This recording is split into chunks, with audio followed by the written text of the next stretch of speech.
Alors notre objectif maintenant, ça va être d'assigner un certain nombre de matériaux pour avoir un look dev qui nous satisfait sur notre personnage. Donc moi déjà, la première chose que je fais, c'est que je viens chercher un environnement. Pourquoi? Parce que, en fait, comme Keyshot nous permet de voir instantanément à quoi vont ressembler les matériaux une fois qu'ils sont projetés sur notre géométrie, c'est aussi important de connaître l'environnement d'éclairage, l'environnement de lighting dans lequel vous allez rendre votre objet. Parce que, vous voyez, là je vais changer l'HDR, le métal n'a plus rien à voir. Donc ça, c'est vraiment important de le savoir et de le connaître en amont, parce que sinon vous allez faire tout votre look dev pour une illustration spécifique, et au final vous allez changer d'HDR et vous allez dire ah mince, mes matériaux réagissent pas exactement de la manière dont je le souhaitais, et ça va être dommage. Donc après voilà, si vous faites un modèle qui a vocation d'être rendu dans plusieurs scènes, là la réflexion est différente. Mais pour notre cas spécifique là, vraiment de viser un seul rendu qui est une illustration, on va plutôt commencer par choisir l'HDR pour bien choisir toutes nos réflexions. Il y a beaucoup de personnes qui aiment bien travailler avec souvent une sphère qu'ils importent en fait. Moi je vais en créer une. Edit, vous voyez, dans Edit je peux faire Add Geometry et je peux choisir une sphère. Oui, il y a des personnes qui adorent faire ça, ils importent une petite sphère, et après ils viennent ici appliquer un matériau. Ça permet d'un peu de tester comment réagirait le matériau sur une surface. Donc ça peut vous aider, n'hésitez pas à le faire, c'est très fréquent. D'ailleurs n'hésitez pas quand vous présentez des modèles dans des environnements 3D en turntable par exemple, souvent on conseille de mettre une petite sphère comme ça permet de mieux montrer notre travail. Donc moi, comme je vous le savais, je n'aime pas travailler avec le fond visible, donc généralement je mets une petite couleur assez neutre comme ça, assez sombre. Au niveau de notre environnement, on va venir choisir ça. Et là, on est sur une partie qui est assez fun. Donc on ouvre le panneau matériel ici à droite, et on vient tout simplement jouer avec les différents matériaux qu'on veut attribuer dans notre scène. Donc par exemple Redwire, moi j'aime bien aller chercher quelque chose qui va être un peu velours, qui fait un peu plastique. Donc là c'est vraiment à vous promenez dans la bibliothèque, et dès que vous trouvez quelque chose qui vous plaît, vous assignez. Vous voyez ici là automatiquement, instantanément, Keyshot me propose un rendu. Donc là je peux tester sur mes câbles. Alors là je commence direct par un détail, ce qui n'est pas forcément la meilleure chose à faire. Généralement on préfère travailler quand même du global. Je vais pas essayer forcément de retrouver le même look dev que sur le modèle initial. Mais, par exemple, vous voyez ici carbone. Donc carbone, je vais aller taper, si je tape dans la barre de recherche carbone, hop, ça existe déjà, donc je peux venir l'attribuer.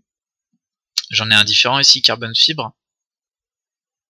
Alors lui, il ajoute un petit peu de normal, je l'apprécie un peu moins. Je vais plutôt choisir celui-là. Ici, donc, pour toutes mes parties métalliques, donc j'ai l'amber 1, j'ai black metal et j'avais le white metal. Je vais choisir, moi je veux un peu de couleur sur ce modèle, donc je vais choisir par exemple ici ce bleu. Je vais essayer de l'attribuer. Voilà, alors là bon c'est un peu trop flashy.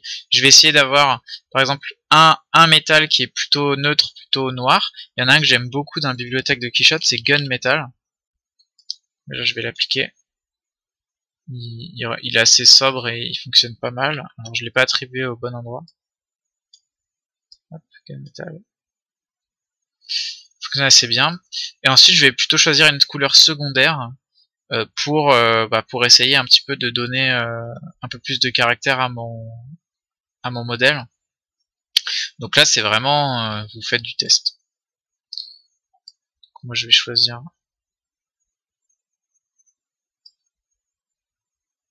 ceci. Je vais accélérer la vidéo pendant que je cherche.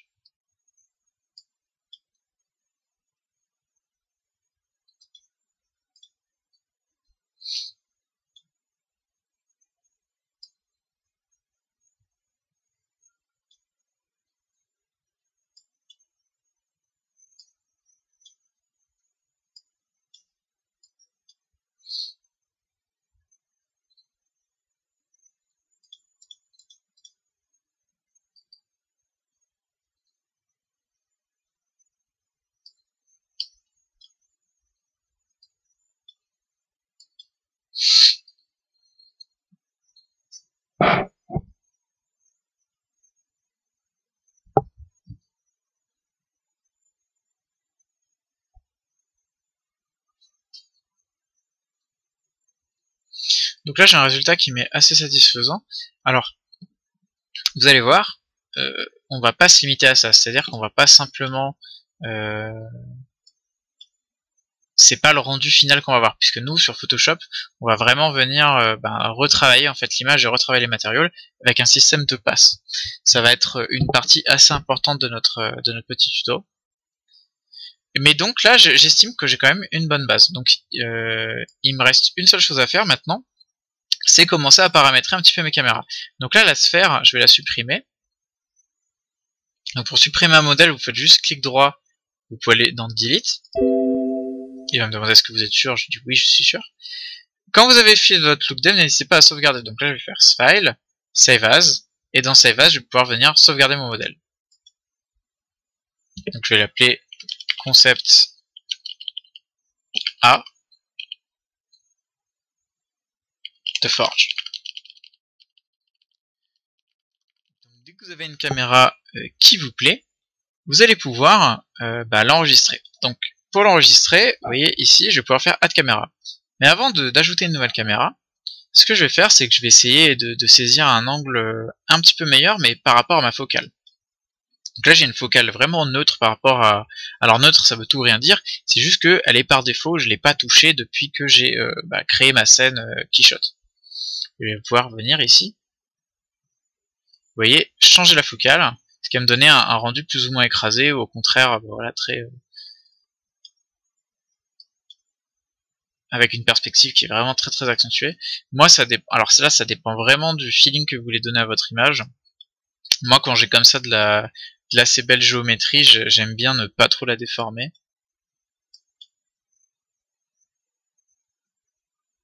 Donc là, il y a une petite chose que j'observe, c'est que vous voyez, j'aime pas trop le reflet qu'a mon matériau ici. Donc en fait, ce que je vais venir faire, il me semble que c'est le Techno 74, je vais venir un peu lui mettre de la rugosité. Vous voyez ? Le fait d'avoir augmenté un petit peu la rugosité fait qu'il fait beaucoup moins miroir. Donc ça, il faut pas hésiter. Souvent en 3D, on a des rendus avec des matériaux qui sont très lisses, etc. Il faut pas hésiter à venir mettre un peu de rugosité pour avoir un peu plus de matière. Je vais revenir sur ma caméra. Donc sur ma caméra, ici j'ai la focale et j'ai le FOV. Vous voyez, les deux sont liés. Donc là, c'est vraiment à vous de jouer et d'un peu essayer de trouver le réglage qui vous plaît. Moi, j'aime pas mal cette vue. Donc ce que je vais faire, c'est que je vais la sauvegarder. Alors, j'ai un petit problème ici avec l'ombre. Vous voyez, j'ai des sortes de petits pets sur le bord de mon socle. Et ça, en fait, c'est dû au fait qu'il y ait des ground shadows. Donc ça, vous voyez, si je désactive, hop, j'ai plus le problème. Sachant que ces ground shadows, elles sont pas vraiment utiles, comme de toute manière, sur mon image finale, soit je vais remplacer le fond par autre chose, mais soit je vais pas voir le bord du socle, donc du coup, vous voyez, si je cadre par exemple de la sorte, hop, je vois plus le sol. Donc c'est pas vraiment utile. Moi j'aime bien généralement shooter assez large avec une assez haute résolution, comme ça je peux venir crop mon image. Donc là c'est pas mal. Donc j'ai placé une première caméra ici, et là je vais juste faire Add Caméra. Et du coup, Quichotte va retenir cette position. Donc, Add Caméra, et je vais cliquer sur Lock Caméra. Comme ça, elle est sauvegardée, et je suis sûr que je ne la déplace plus. Donc, je vais repasser en Free Camera, je vais choper un autre angle, par exemple un angle plus arrière, comme ça. Donc là, quand je fais, vous voyez, en cinématique, alors là, on sort juste image fixe, donc il n'y a pas de notion vraiment de cinématique, mais quand vous faites un tour comme ça, on parle d'orbite. Et là, je vais venir sélectionner cet angle,